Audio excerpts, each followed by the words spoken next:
And the little subheading under multiplication would be by multiples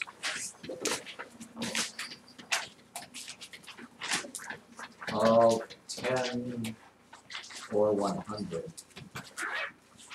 And by that, multiples of 10 would be when you multiply by like numbers that are counting by 10, 10, 20, 30, 40, 50, and so on. Multiples of 100 would be 100, 200, 300, 400, 500, da, da, da.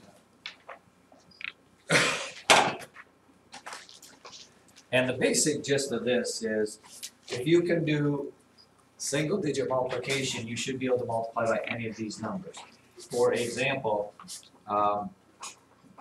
if you have 54 times 200, that should be a very easy problem for you, because the only thing the only work that needs to be done is multiplying the 2 by 54, because the rest are zeros. Now here's a little trick that the book likes you to use.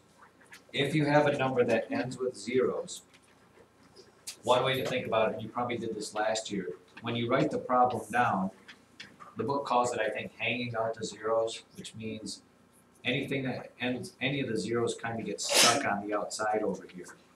Because when you multiply, you can simply just drop those two zeros down and then multiply by the 2. 2 times 4 is 8, and 2 times 5 is 10. So the answer to 54 times 200 is 10,800. Have you done that last year? Yes. So this is nothing new.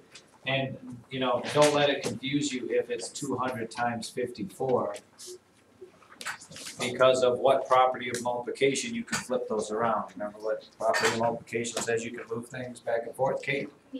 The commutative property.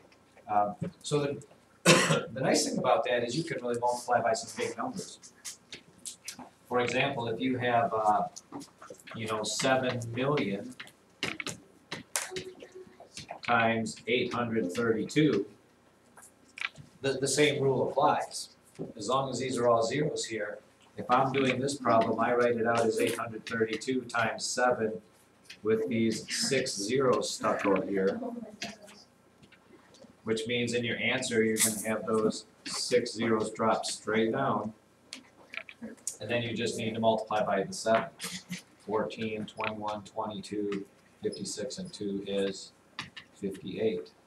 So you can do some pretty big multiplication. It looks impressive. It's not really that impressive, but that would be your answer there.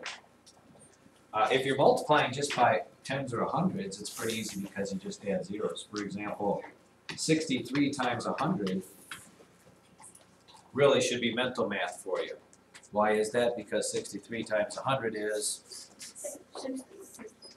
well, if you do it out, it looks like this. It is drop down 2 zeros. It's the same digits, just with the zero stuck on the end. 63 times 10 is 630. You just add a 0. 63 times 100 is 63 with 2 zeros. 63 times 1,000 is 63 with 3,000, 3 zeros after it. It shouldn't be that tough. Lance? Well, the problem with Lance says, can't I do this? Yes, you can. But if you put the 100 on top, if you put the 100 on top, then you have to follow the rules of double-digit multiplication, which we haven't got to yet. Well, Lance, if it's easier for you and you want to do it that way, that's fine. I'm always about it. If you understand your way and it works for you, feel free, but don't tell me you don't understand it and then not do it my way. The problem with this is then you've got to follow 0, 0, 3, drop a 0, 0, 0, 6, and you do this. And I'm sure you've done that before, but I can tell you it's by far easier just to take 63 times 100, drop the 2 zeros and write the 63 down than it is to do all of that stuff over there. And again, it's your personal choice if you feel that you're capable of that. Let me give you one to do. How about 400 times 37? Can we all do it? Please all do it, yes. 400 times 37.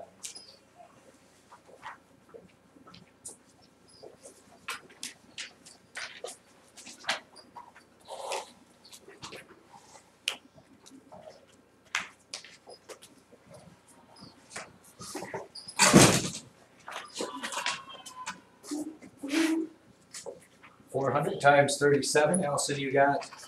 14,800. Let's check and see. I don't have this memorized, so. Times 400.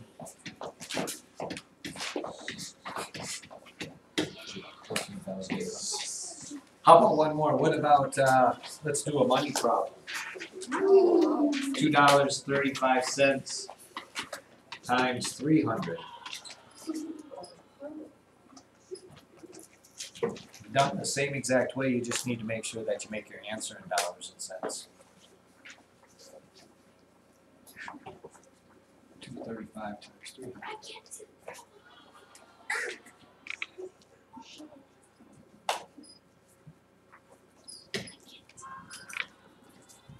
235 times 300.